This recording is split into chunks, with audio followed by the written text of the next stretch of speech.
Good evening, afternoon, morning, whatever time you're tuning in. This is A Contagious Smell Unstoppable. I am Victoria. I have my friend. Wait till y'all hear this. You've heard him before, different platform. This is Craig. I've got him over here alone with me today. Ha ha! It's gonna be so different. Hi, welcome back, my friend. Hey, thank you.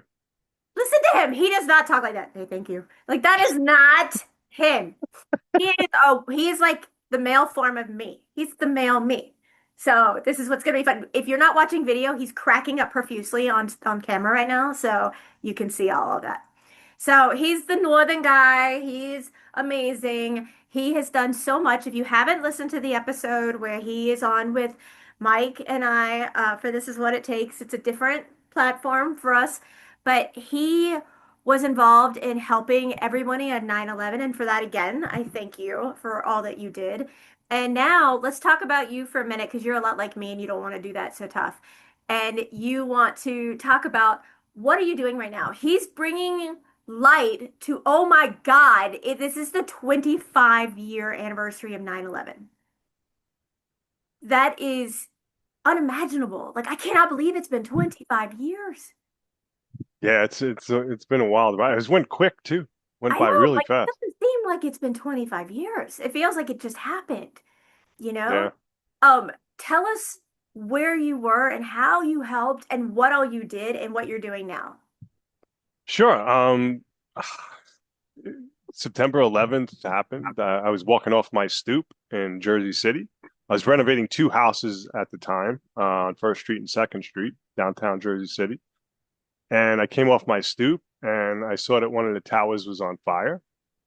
And I ran around a corner to my other house and got my fiance at the time because we were moving to Florida in October the next month. So told her to get her camera equipment, and we walked down to the river.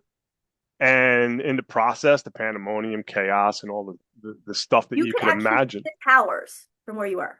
Oh yeah, I'm downtown Jersey City, and Okay, so you the could see it. towers are right across Manhattan. Yeah. Okay. And we got down there, and she was asking me like, "What do you think is going to happen?" And I was like, "Well, the top of the building is definitely going to like fall over and knock down a bunch of crap." And as I was saying that, the building fell, and we we were like, "What the hell is that?" Right. And pandemonium, cops get back and run and all of this stuff because nobody knew it was going to happen. I mean, this thing's falling, right? Yeah. And we there's a little street that goes across to Liberty State Park, probably like a half mile away. And we walked back to there, and as we were crossing over, we saw the second tower come down, and that was it was like, wow, the World Trade Center is gone. Yeah. And about in 45 minutes or an hour later, the boat started coming into Liberty State Park, and everybody was coming off disheveled, covered in dust, and I told my fiance, I was like, I got to get over there. I've been in construction my whole life. I've been on every project you could imagine, um, and it was uh, it was interesting. It was really interesting because I I it took 2 days to get over there, so it wasn't that day. It wasn't the next day.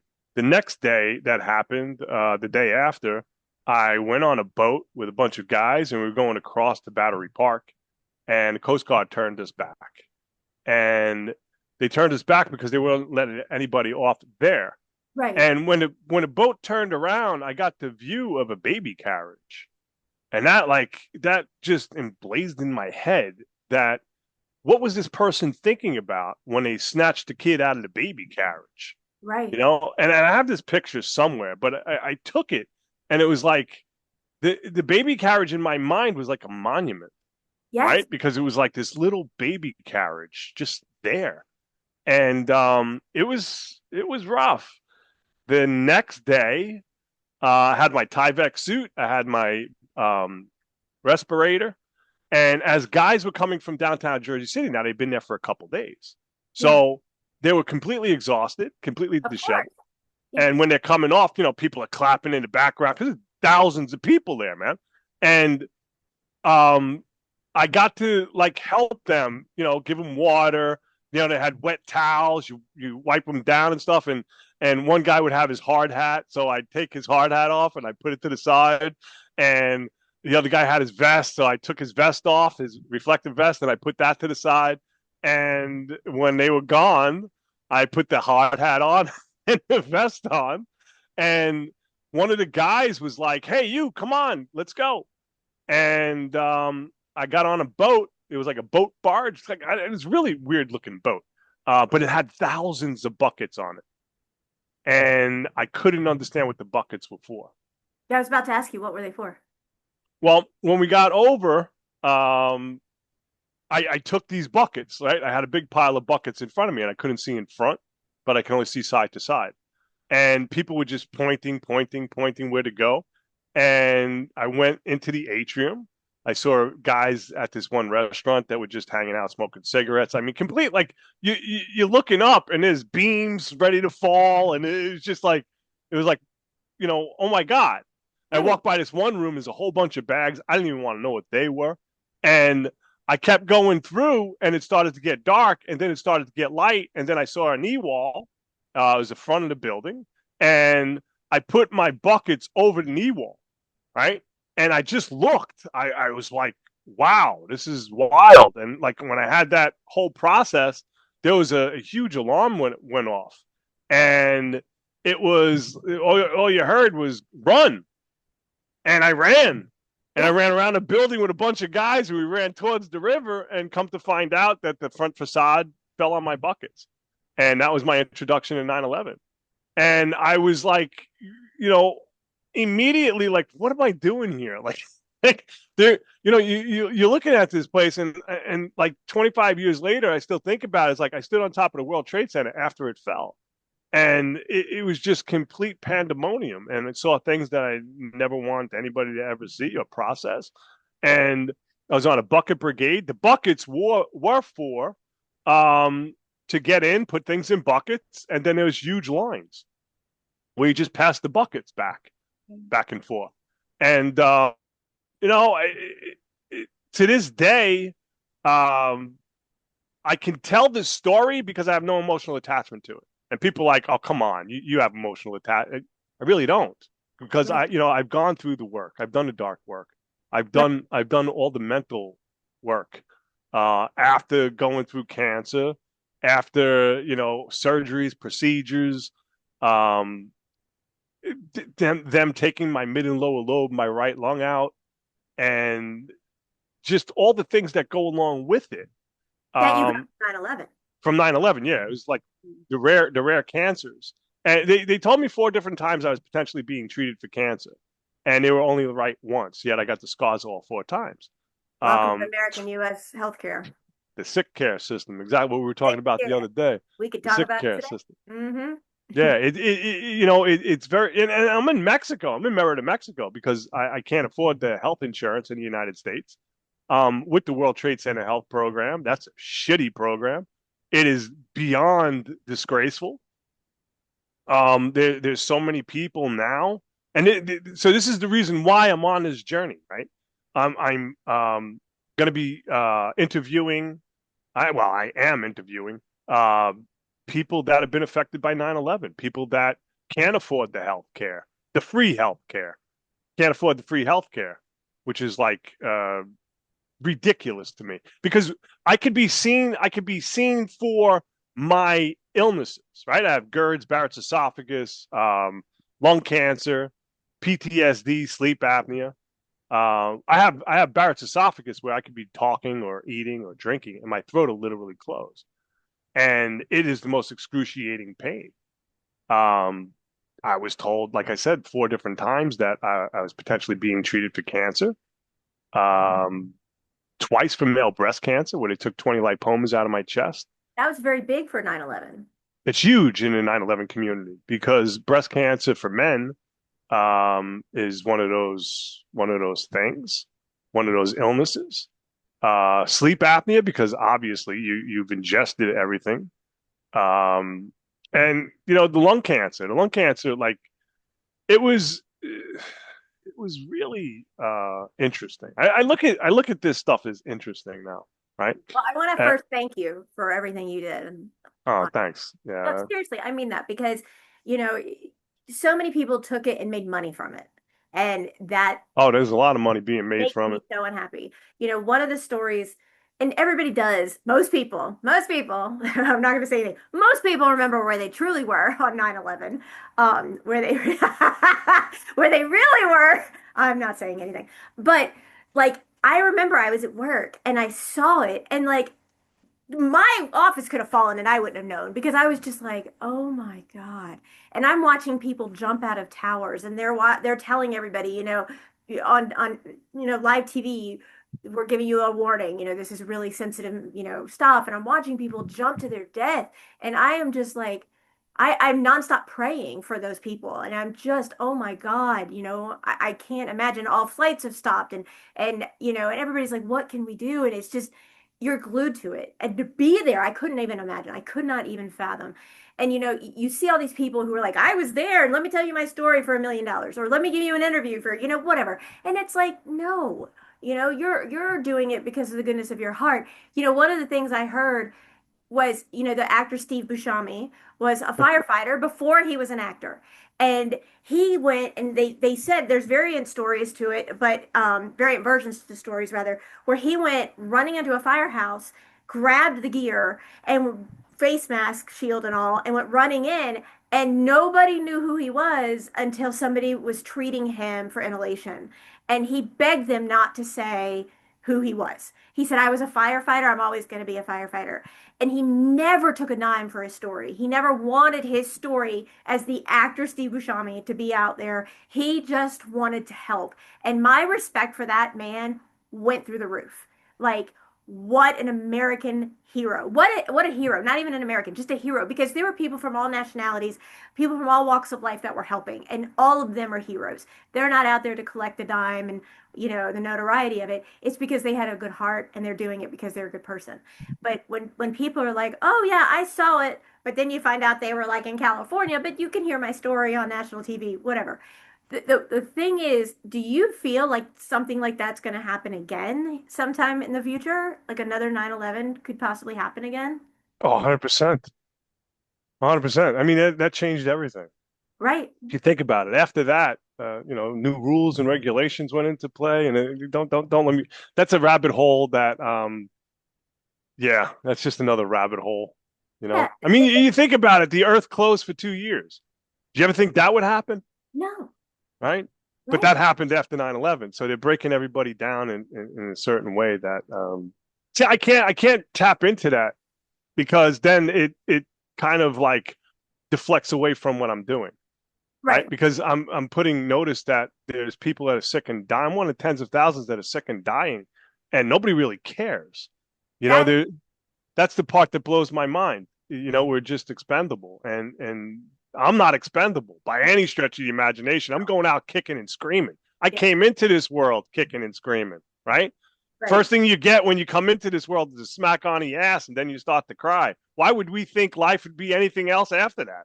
That's so true. That is so true. And the thing is, and you're so right. And I want to just basically do a series with you because you and I are so aligned on so many things. The healthcare system makes me so irate. One of the things like you that I do is I advocate for special needs. I advocate for individuals who need that healthcare and the services that they're A, not being provided, and B, they're not even being told that they're able to have. And like the Medicaid Medicare system in the United States is a laughing joke. For instance, when my daughter was born, um, her first like few weeks in the NICU was over $500,000.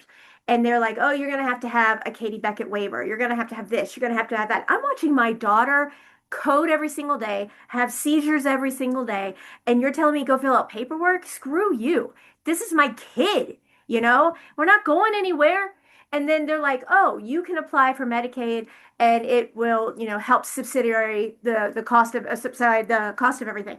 But they have all these prerequisites. Like you can't have more than $2,000 in the bank. Yeah, You well, can't the have a Medicaid. car, right? You can't have a car value of this. You can't have stocks, bonds. You can't have a burial site. But you have somebody in chronic condition. You have somebody who is in a life-threatening condition, but you can't have a burial site, right? You can't have that. You can't have a retirement account. You can't have this. You can't have that. like you and I are both we have both have ties to Georgia. But in Atlanta, like every time I would take my daughter to the doctor, it was anywhere from a $5 to a $15 parking fee for the Yeah. doctor's thing, right? She had 25 doctor's appointments a week. So you're talking like $125 a week for parking. Okay? So and that's if you didn't get the little voucher, which you don't always get. Plus, you can't go home and do the food or anything else. You're trying to take snacks with you when you can. And you're going to all the doctors, you're doing all of the things. You have to pay for gas. You have to pay for the wear and tear on this, jalopy vehicle if you can even get one. She had a life-threatening her system was, compromised. So she couldn't be in a waiting room with other people. So all of that comes into fruition. But if they find out that you have $2,001, or if you have a job, or you do any of these things, you lose your insurance, right? You can't have any of that at all. And then with my daughter, you're supposed to be guaranteed automatic when you have a feeding tube to sustain life. Her nutrition to sustain life was given to her through a feeding tube. Nothing she ate was oral, right? So she even had fundoplications where they wrap her esophagus with her stomach so she can't, throw up. And she had two of those done because she retched. So that's automatic guarantee for Medicaid. They denied us. So I fought it all the way to federal court and won. But then they're like, oh, well, how did you pay for an attorney? How did you do that? If you can pay for an attorney, you can't get your Medicaid. And I'm like, I represented pro se. Oh, you did. Go back and look at everything. I don't care. Go back and look. And so I think the healthcare system in the US sucks. Like you and I talked about it, like I went in there for my spinal surgery and they're just like, oh, yeah, I know you're allergic to all this, but we're going to give it to you anyway. And you talk about you went to Mexico to save your life Yeah. and that the doctors there are A, better, B, you get better treatment and care. They speak English, right? I Yeah. couldn't speak Spanish to save my life. And you're going down there and you're getting the care that you deserve, that you've earned. And I don't think anybody who has gone through what you've gone through, A, should pay for a damn thing in Medicare or in health insurance. You should get it for your life. Your family should get it, is how I feel about it. But then, a lot of people don't realize this. And I can't talk about other countries or Mexico. I can talk about what I know, which is the US. In the US, doctors get kickbacks. Like if you're a pharmaceutical rep and you go in there and say, hey, I want you to use this medication, not this. So let's say I want you to use Reglan for your GERD instead of XYZ. Even though Reglan can give dystonic reactions and make you look like you're having a stroke, I want you to use this instead. I'm going to give you kickbacks for every prescription you write, and you get to go to Vegas or Hawaii for our convention for a week, and we pay for the expenses and yada, yada, yada, right? And the doctors do that. They already are like rolling in money. And then there's people that are like, oh, but the doctors are really doing their best. No, they're really not. They're They're really not. called practicing physicians for a reason. Right. It's practicing medicine for a reason. Yeah. And Absolutely. I have GERDs and Barrett's esophagus. I drink vinegar for GERDs. I'm on mushroom Yeah, because I have to. yeah, I know, but couldn't you do like a vinegar pill or something? I don't know how I would be. No, I'm at a point now. Like I could chew on dirt. Yeah, I guess that makes sense too. Yeah, I Like, created a mushroom. I created a mushroom beverage for the cancer industry just because like, the first thing they want to give you to drink for the nutrients is Ensure when you're in cancer. And it's like, you ever read what's in that crap, man? I know. You Well, know, and the drink that I make, um, it's got a whole bunch of mushrooms in it with some super greens, man, and I'm keeping my ass alive. I lost 40 pounds coming down here, man. I'm at the gym every day, and then when I go home, I take a nap. I'm exhausted, but I'm I'm sure. keeping my I'm keeping my body at an optimum level. And you talk about Medicaid. I was on Medicaid for years, man. Just every surgery and procedure, and then when I got divorced, I was going to get on her insurance, but then we got divorced, and I had a farm. I had to sell the farm to come down to Mexico and be treated down here. I've had a knee ablation one time, it gave me three blood clots and almost killed me. And it's just been a never-ending grateful journey. Right. Because I say grateful because I was studying epigenetics at the time, and this is what I teach, preach, what I believe in, is our body can alchemize everything as long as you get rid of the emotional attachment to the stories Right. that you have, and you can. Um, I was getting 9/11 physical exam, annual exam in Georgia, and they were sending us to the most horrific places, like Like the, Grady? well, Grady's actually like a world class hospital now Well, it's a because of number one trauma. trauma Yeah, center. it's a Yeah, trauma Bernie trauma. is. Yeah, Yeah, but something. Emory is supposed to be the best of the Well, best. I've had horror stories at Emory. That's who did my spine. Yeah, I've had horror stories at Emory. Oh, I had a bilobectomy done at Emory, right? And 9 hours surgery, and my blood pressure bottomed out. So I literally woke up screaming because they couldn't give me any more drugs. And this is when I had my chest tube. They took my two lobes of my lung out. I woke up with Saturday night palsy because my arm was stretched out for 9 hours, so it deadened the nerve. atrophy. Uh, Yeah. yeah, and in recovery, the pain med doc tripped over the line and bent the epidural in my back. Stop it. And the chest tube lady was cleaning my chest tube, and she pulled that out. And the best one was the lady was cleaning my catheter, the nurse, and she got twisted in the line, and that pulled out halfway. With the balloon And still inflated. yeah, it took me about a year to learn how to pee straight, man. And yeah, I still get cringes from that every now and again. You know, you get this pain, and it's like, oh yeah, I remember what that's from. Yes. They're supposed to turn you every 2 hours so you don't get bed sores and you don't get stiff and all of the things. And like when I was in for, when they did my neck surgery, I'm like, my neck feels like it's 200 pounds. I can't move. They never turned me. They didn't move me. I mean, nothing. They were just like, bye.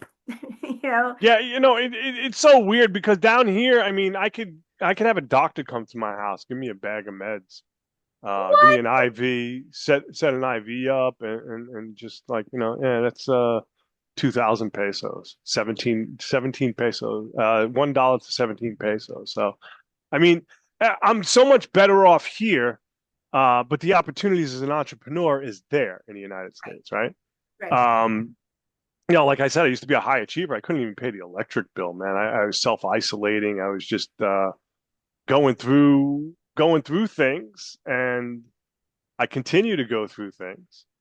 And I believe that when you're like chosen to be a representative of what we go through, Right. life is going to come for you whether you want to participate or not. It's going to leave you in dire straits. It's going to leave you with all the unnecessary things that people go through, right? Like, I'll give you an example, right? So I went through all these surgeries and procedures since 2017, something like 30, right? Which I know is the amateur numbers, right? That is not Because amateur numbers. That's no, no, huge.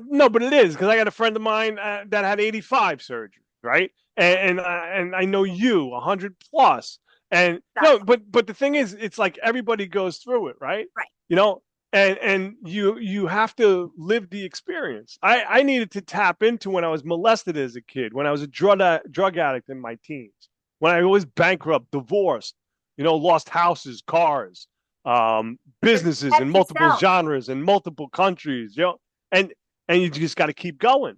You got to Hmm. keep going. And I'm at a point in my life now. I'm 60 years old, and I You are feel not 60. yeah, absolutely, 60 years Okay. old. Not to interrupt you, but I need your recipe because I would have thought you were like, I'm telling you, I got a recipe. It's the mushroom drinks that I'm drinking. you do not look 60. But Carrie, I'm sorry to interrupt. Go ahead. This Um, man does so not look 60. so I mean, we go through these things, and I had an epiphany one time. I really did. So when they cut through my ribs and took my mid and lower lobe of my right lung out, they cut the nerves, right? And I think nerve damage is the worst possible pain, right? That's when people get on fire, like it's nerve endings, and it's horrific. Awful. And I had pain for 6 years, man, like the most excruciating pain.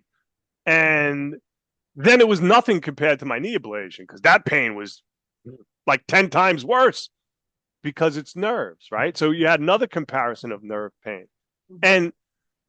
And I was studying epigenetics probably like 2.5 years after my bilobectomy in 2017. And oh, that's another thing. When they told me that I had a malignant tumor in my chest, in my lungs, he told me in front of my 11-year-old daughter. So I wasn't concentrating on the cancer. I was You're concentrating on concentrating throat on her. punching this doctor.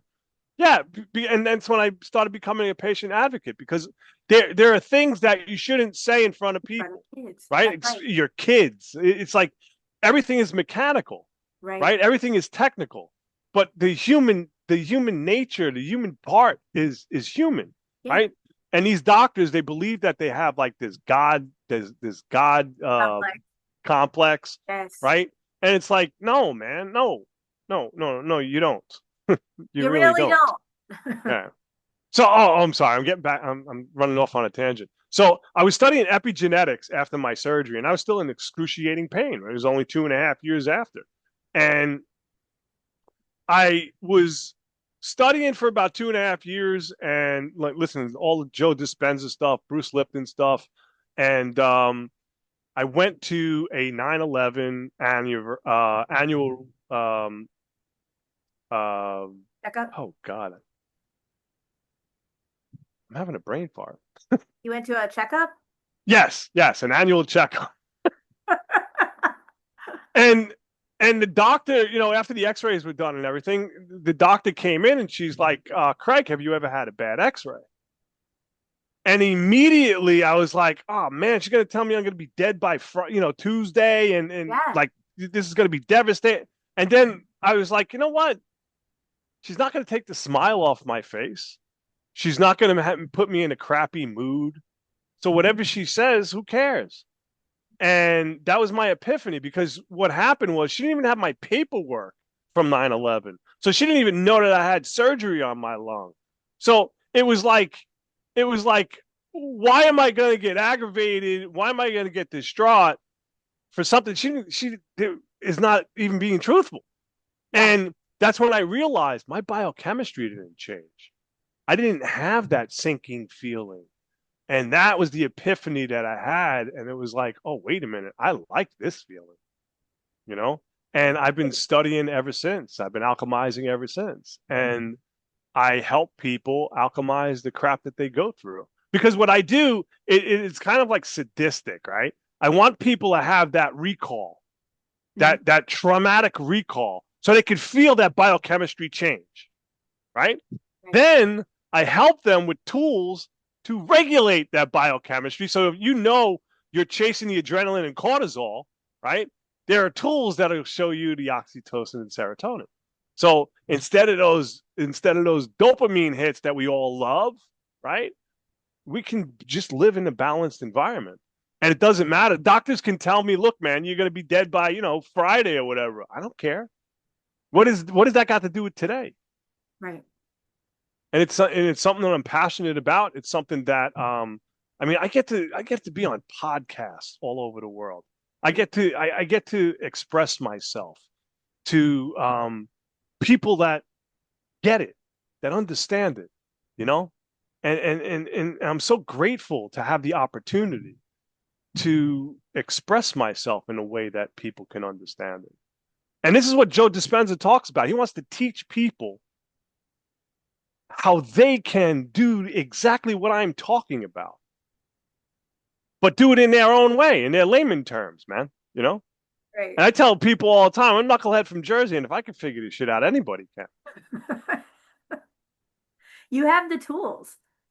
Yeah. You Yeah, do. I really do. It's amazing. Like just listening to you and everything that you do, and you're so authentic and you're so real. And that's why I just felt this like connection to you from the jump. And it was like I know when I met you, like when you meet certain people, it's always for a reason. Like I've met people where I'm like, I'm here to help. What do you need? How can I help you? That's the first thing I say. How can I help you? How can I help you in what you're going through? And then you meet people, you're like, thank you for the wake up call and reminding me why I do what I do because I don't want to be like you. like thank you. Because you listen to people, and if they have the wrong mindset where it's like, oh my God, like when I've done speaking engagements and people are like, this stupid witch cut me off on the way here, and blah blah blah, and I'm pissed off and I'm whatever, and I'm like, but you're here. So why are you letting them still hold you? Like why are you what is the bottom line? Why are you so unhappy? I can tell you why you're unhappy, but why do you think that you're so unhappy? One of the things that I have done on I was doing a speaking engagement one day, and I will never forget this woman. This woman is one of those women that I think is serially single, because you'd have to be deaf and blind to deal with her on an ongoing basis, because she's sitting there and she's looking at her like Gucci or whatever Cartier watch or whatever, and hoity-toity, it was a bankhead, I mean a banquet thing in Buckhead, Georgia. Everybody knows where Buckhead is, and this other girl is sitting beside her, and she's just such an introvert, and she's inward and won't look, and looking at the ground and jumping at any noise as somebody closes the door behind her or whatever. And I said, 1 in 4 women go through abuse. 1 in 4. That's a mom, daughter, sister, aunt, or grandmother. The thing is it's huge. And so I said, if you are with somebody that has been abused, don't imagine what it's like to go through them on a daily basis. Don't put yourself in their shoes, because you don't know what it's like to walk a mile in them. You don't. You have no idea. So telling them you deserve it, you shouldn't have stayed, why didn't you leave? You're only berating them when they're at their lowest point already. Sure. Be Either be quiet. If you can't say anything nice, shut the trap under your nose, or just offer them a hand if they want it. Just let them know they're not alone. Offer them refuge, offer them just to let them know they're safe. So this woman raises her hand, and I said, absolutely, how can I help you?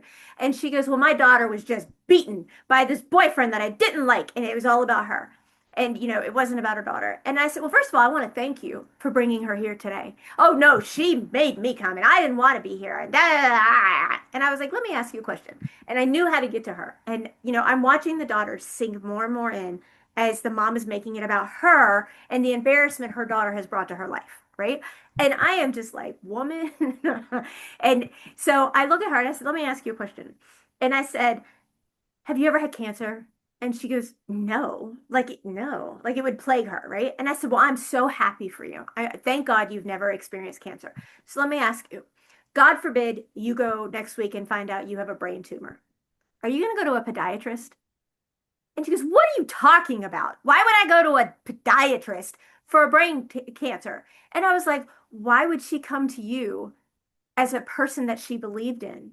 Because you think you're a doctor, that you know what to tell her to make her feel better. I said, you want the best of the best. You want the person who's going to help heal you. You want the person who's going to make you feel better. You're not going to go to a podiatrist about your feet when it's about your head, right? So if you don't know what you're talking about, you shouldn't go to see them. So what you can do instead is be there as support. Be there and show her that you care. Help her realize that she matters, because she does. She's beautiful and she matters. And that's why you should be there. You don't go to a podiatrist for a brain tumor. Don't be the cancer that eats your daughter. And she Yeah. sat down and shut up. And after we were done, I was going and talking to everybody, and she came up to me and said, your book saved my life. Like, your book saved my life. And I was like, if I never do another thing in my life, it was worth it just to meet you. And to this day, 100%. I still talk to this young lady. And it was, I'm so sorry about your mother. And she was like, and I was like, you know what? I'm here. I will talk with you. And I still talk with her now. And it's just, if people are going to go in there and they're going through the worst experience of their life, and your partner, your significant other, your family member, turn it around and make it manipulating about themselves, and, oh, I feel bad for me because I got to deal with this now, that's never going to help you in your healing journey. And that's why when I met you and you were so real and authentic, I was like, he needs to be everywhere. He needs to be everywhere, like a flipping McDonald's in every street corner. Because seriously, because there are not a lot of men out there specifically who get it and can help and are genuine, that aren't there looking for the paycheck. And you and I both do like consultations where we don't charge people. If they're real and they don't have it, we help. I mean, that's just who we are. And that's why we do what we do. There's people out there that are like, no, I'll talk to you for a minute. And they're watching the clock behind them, that the person doesn't know there's a clock behind them. And you're like, I can get to my Zoom and my yoga in 8 minutes if she hurries up, or whatever. It's being real. It's what matters. And now you're going a step further because you are now in a project where you're trying to find other people who have gone through 9/11, and you're trying to help share their stories, and you're trying to help people tell everybody what it is that you're doing with your project, as well as what you're trying to do by helping other people get back to where they deserve to be. So I'm one of those guys. I can admit when I messed up. I messed up this project so much because I started it early, right? Okay. And I started this thing in February. I launched it in April, right? It was like this download I got, and it was first go to 25 cities around the United States and find 9/11 people or cancer patients and go to like these, interview them and all of that. Well, I sent 3,000 emails out. Crickets. Didn't Yep. hear anything. I was like, okay, what am I doing wrong? Another 3,000 emails. Crickets. It's like, wait, man, nobody is paying attention. Like, it's the 25th anniversary, man. How dare they like not want to, like do this? And well, come to find out, it's a regional thing. Because how you go to California, right? And you're talking about 9/11 25 years later, and they just lost their house in one of the wildfires, right? Or something traumatic is happening in San Francisco, or something in Utah is burying the news leads and stuff, and it's like, all right, I get it, pivot, right? So hat in hand, all right, well, we're not going to those cities, we're going to these cities, right? Come to find out, most people from that region, right, from New York, Washington, D.C., Pennsylvania, 25 years later, a lot of them retired in the South to Florida, to Georgia, to the Carolinas. All right, pivot, let's go. Let's pivot. Start talking to people. And all the while I'm sending out emails, I'm getting responses from people. I want to talk to you, but this one isn't vetted properly. And it's like, like, oh, it wasn't really there. I was thinking about when I was going, but I didn't really show up. And it's like, why am I even having this conversation with you? Yeah, because it's so like, there's so many scams. You know what I mean? There's so many scams. Like I have been vetted, right? I was on Fox Atlanta telling my cancer story for my lawyer at the time. You know what I mean? He got me on. And to be honest with you, when I started this journey, I did not think that I would be, bankrupt, broke so many times, because, my wife couldn't work because she was my caretaker. Right. And it was just like, wow, man, this is wild because I used to be a high achiever. I can't even pay the light bill. I can't even I can't even alchemize money for myself. And I've had friends, send me title to their cars because we needed a car, and somebody sent us a check at the time that we needed a check, and I was like, wow, man, the kindness of others, right, has really brought love to my life, Right. has brought an unbelievable love to my life, and that's why I believe I help people the way I do. And but as soon as somebody talks about business, boom, you got to get taxed. Because I how can I charge a cancer patient? Right. I Exactly. mean, that to me is absurd. But there's cancer coaches. It's like, come on, man. I mean, It's no, one thing to learn it and study it. It's another thing to live it. yeah, yeah, exactly. Exactly. What I talk about is not principle of theory. It's called learned experience. And that is where I connect. That is where people find the love for themselves to change their life, right? Because you got to look in. Most people want an external scoreboard, right? So it's like when you're looking at yourself, the light within, there's something that gets turned on when death no longer scares you, right? I believe in the God of my understanding. I think he's got a funny sense of humor.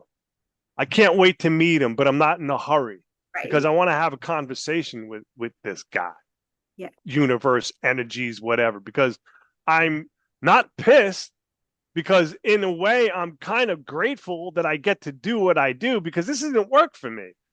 You know Right. what I mean? It's This not keeps work when me, you love what you do.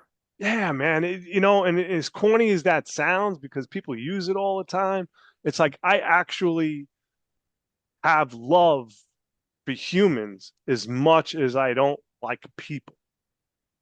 'Cause I think people suck. Yeah. I really do. You Okay. know? And the thing is, I know there are people listening to me that could fund this thing, right? That just won't cut a check just because it's me. Right? Because I really believe I'm here to disturb the comfortable and comfort the disturbed, you know? And I have a message to humanity that just came out a couple weeks ago. And, I promote that.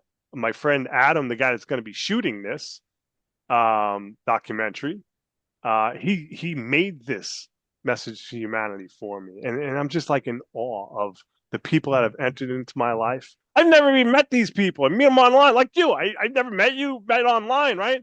I have more friends online than I do in real life, and Right. to me, that's okay because I have my circle that is so small, really so small, and everything outside of that, it's like how many people you run into. Oh man, I'm going to help you. I'm going to do this, and then you don't hear from them ever again. Crickets. I believe that's my karma because in the past I've done that as well. I've done that as well. So it's like, I'm living through all my karma. And I believe it's, life is a humbling experience if you allow it to humble you, you know? And I have one of my best friends, man, Robert Coat. He was in a horrific accident 41 years ago. And he got wedged into the dashboard of the truck and his legs burned off of him. And he had 85 surgeries, like he's burnt all over his body and stuff. And he's one of my best friends because he gets it. He understands it. And I met him when I bought my farm in Rennes, Georgia. He showed up. He runs heavy equipment. That's how I met him. I Like love this it. dude, this dude is like wild, man. And I called him up one time after I found his flyer. I called him up and he's like, yeah, I do this, I do that. He's like, but I got no legs. But can I call you tomorrow? I was like, yeah, sure. Like, what are you doing? He's like, oh, I'm at my father-in-law's wake. I'm like, why are you picking up the phone, man? And the thing is, like, that's how we are with him and I are like, he's the craziest redneck I ever met in my life, right? And he'll tell you, I'm just a redneck. And I was like, this is one of the smartest people I've ever met in my life, man. This is somebody that has to go through things and do things for his life that I can't even fathom and for him to do it, it's automatic, man. It's automatic, because he has to do it because he can't operate like a normal human. Right. And I Right. believe when like for the longest time I was stuck because I was self-sabotaging. I was self-isolating. I was in so much pain mentally and physically that I would wake up in the morning and be like, why do I have to go through this again? I wish I died. Right. And I started to like understand like why does this happen to me? Like why is all this stuff happening to me? And then one day I woke up and it was like, why is it happening for you? Like, what is the gift that's coming out of this? And Right. that was a complete perspective shift. Um, I lost all my intellectual property 3 years ago. I was in a hack. A company gave out all my information, and everything got cleaned. Everything got wiped out. I lost my 9/11 book, 25,000 person email list, Wow. um, my cartoon that I was making, a script for a movie that I had. All 23 years of business stuff Oh, wiped out. And and their lawyers were like, well, shouldn't you have known to back it up? And I was like, sorry, man, I was battling cancer, I was battling all this stuff, but shouldn't you have known to have better security?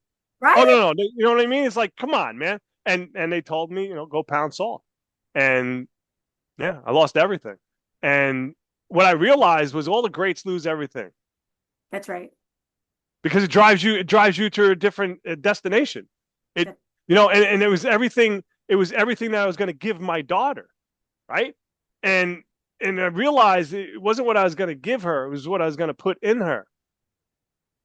And that's when I created my message to humanity because I believe that once we start talking about our commonalities rather than our differences. I was just on Rohan's school podcast in Pakistan.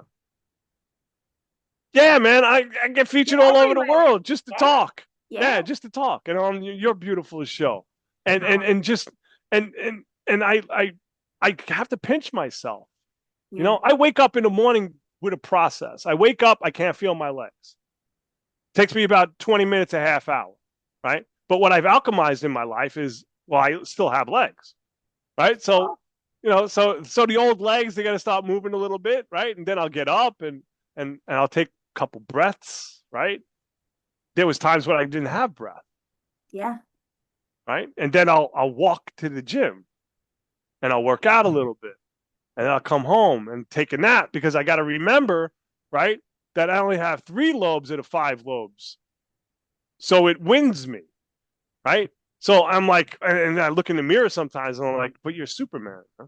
You know, I look at things in a way that whenever I run into an obstacle, right, there's two things that I answer for myself. Number one, do you have cancer? No. And this is nothing to a giant. So rise up again, stand up. And that's how I look at everything in my life. And I want to show people and I want to explain to people that you don't have time, man. You have to alchemize everything now. And you could do it with envy, jealousy, and greed, or you could do it with just being a loving person, man.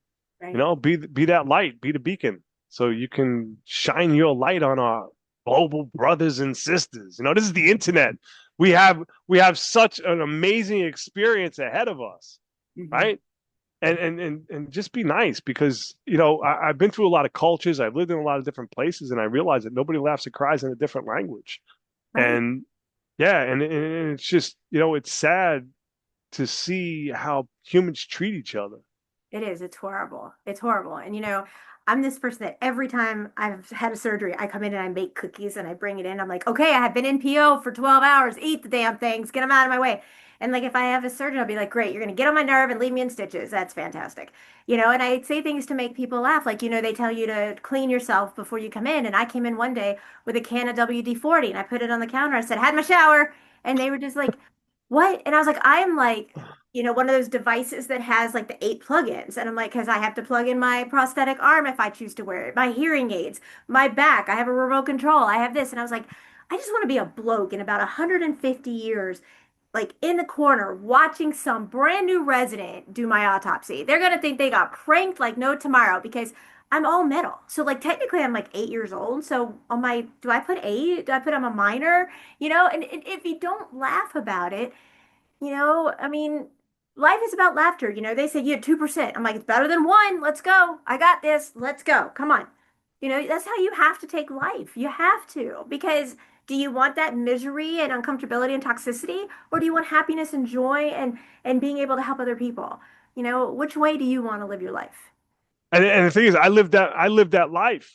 I lived the misery, the pain, suffering, self isolating, self sabotaging behaviors. I lived all of that crap, you know. And it's like that's when everything shifted. It's like, why is this happening for me? No, well, why not you? Happens to other people, right? So why not for you? What are you going to learn from it? And Right. and I really love what I do because when somebody, like when I was mentoring kids in Atlanta, young adults, and I was doing an entrepreneurial workshop every Tuesdays and Thursdays, and we were paying for it. It was at WeWork, and we were paying for it, and we didn't even have money, so it was like we didn't even know where the money was coming from. And what I learned was the entrepreneurial stories Oh, that hello. people go Want through. to say hello? Who is that? Come here, Stucco. Here. Up. This is my service dog, Stucco. Come here. Come here. You want a treat? Come here. You want a treat? You want to come say hi to mommy? Come here. I have done a whole children's series on Stucco. Come here. This is Stucco. You say hi. Oh Hello, wow. baby. I have 4 golden retrievers here, in the house. Stucco is my red golden retriever service dog, and my daughter has Rusty, who's a golden retriever service dog, and then we have two very rare white golden retriever puppies, and we used to breed them and give them to special needs families because canine assistance makes you wait 5 years is the Yeah, waiting that's list, crazy. and so these dogs are thousands of dollars, and we would find families that A couldn't afford a Medicaid and B, couldn't train them and couldn't wait. And if their family had like a child that wouldn't be here in 5 years, so my husband, who used to be a canine officer, we bred our golden retrievers, they're AKC Goldens, and then we would say, if we had the ability, we had like $800 in the dog for medical and food and all that, if you can do the 800 and we train the dog and did all that, we would donate the dogs. And then, if not, people would donate, well, let me give y'all food, let me do whatever. And that's what we were doing. So those are the four we have now. So you just met Stucco. Stucco is Stucco. He's my baby. Stucco. My buddy Robert used to be a canine cop. Oh, really? Yeah, yeah, That's and awesome. he had no legs. Really? Yeah. What he was just like in a patrol car or Oh no, no, no. You can't catch him, man. that's You awesome. can't catch him. That's Yeah, you awesome. can't catch him. The way he operates, man, you can't. Yeah, he's an amazing individual, man. That's awesome. So I want you to tell everybody what you're going to be doing, what you're doing now, and what you're going to be doing in the near future. So what I'm doing now is I'm capturing stories of people before they go, right? Before they leave this earthly plane, and it's kind of shifted again. It's like another pivot, right? Because we're not funded, and that's been the hardest. That's been the hardest thing is finding aligned partners, right? Somebody that wants to be part of a national, um, this national thing. I don't even know. It's growing through pain, right? It's a cancer and mental health awareness for the 25th anniversary of September 11th. And I pivoted so many different times. So I might pivot from September 11th backwards to Yeah, go to the cities and stuff after because it doesn't really matter because it's a documentary. The documentary is not going to be done for September 11th. of course not. It's my story Yeah, as well as the other stories, right. and then we're going to pitch it to Netflix and stuff like that. Um, and what I do is I call it begging for dollars. Because it's so funny, like how you could learn through the nose that you get. Yeah, yeah. How you could learn through the nose, and I realized that in my power is in the humility. Mhm. Nothing embarrasses me anymore. Nothing, like I've been knocked to my knees so many times, right? That it's like cares the opinions of others. They're not doing anything, Right. you know. I'm doing this from the bottom of my heart, and the thing is like these stories need to be documented. They Yes. need to be shared as well as mine Right. because I want people to understand that they're 25 years later, people are just getting diagnosed with cancers. And they wanted, they're wondering like, where did this come from? Well, if you have one of the 69 or 70 rare cancers of September 11th, it probably came from that if you were there, you Right. know? It need to be Um, preserved. Your story needs to be preserved for generations and generations to come so that people really can understand it and see what happened during this horrific. that's another thing too, that like I'm part of history, right? Absolutely. And the thing is, like, I was looking at all of this stuff that I've been on and stuff, and I was like, oh man, egotistically and for pride or whatever, I thought I was going to get famous for something in business. And it was like, no, no, no, you're going to get, you're going to be all over the place for something that brought you down to your knees. And it took me a long time to embrace the 9/11 cancer guy. But I realized that this is my mission. This is me. This is who I am, and Yeah. I embrace it, and yeah, that's my What, story, and I'm sticking to it. what's after this project? What are you going to be doing? Oh man, gonna be on your thing. Well, tell everybody. I got a beautiful invite, and I'm gonna be helping people through what you do and the I've asked affiliation. him to join the peer-to-peer directory, and um, I want to put out everywhere your GoFundMe. I want to help get everybody to see that. While I'm sitting here, I'm thinking of people I want to introduce you to that I can also help get you where you need to be and seen where it needs to be seen because this needs to be preserved as does your story because you need to be honored and thanked genuinely for everything that you're doing and everything that you've done.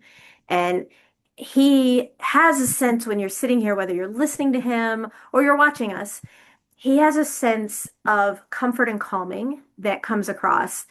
And this is not my first time, obviously, speaking with Craig and talking with him and speaking with him is an honor. He's genuine. He's real.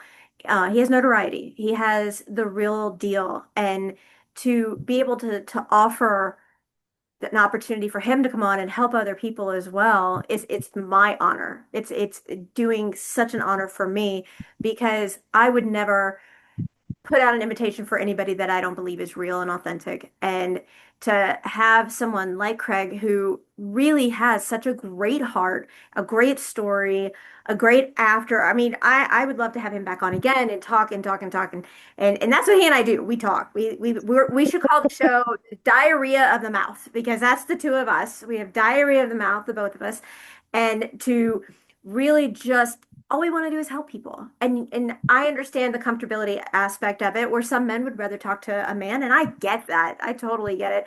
And I would send people to Craig. I have not had I've had people come to me and say, "Do you have a guy that you're comfortable with?" And I have not because I believe at some point somebody comes to me and I think maybe, and then I realize no, they're selfish and it's all about the money and the power and the fame and the fortune and notoriety and yada yada yada. And I'm like, no, I'm not sending anybody to them because I want nothing more than to A, never have anybody go through this again. But let's be real, that's not something we can prevent. But if you have to go through it, you shouldn't have to go through it alone. And to have someone who's genuine and authentic and cares. I mean, I've done the studying, I've done the schooling, I've done the workbooks, and then I've lived experience. And I'm sorry, and I am not taking away from therapy or counseling or any of that treatment. 100 times over one, I want to talk to someone with the lived experience because they understand and they get it. And you have that. And so people need to resonate with you. People need to listen to you, follow you, support you, help you in every way. And I want my listeners, our listeners, to do just that. So I'm going to make sure everybody can find you, get a hold of you, support you, and do those things. And so I want to thank you again for all that you do and all that you are, and that you promise you'll come back on here with me again. Yeah, I promise. I got it, guys. It's in recording. He said it. I got you. Thank you so much, Craig, for being on here with me today. I really appreciate it. Thanks for the opportunity, Victoria. Absolutely.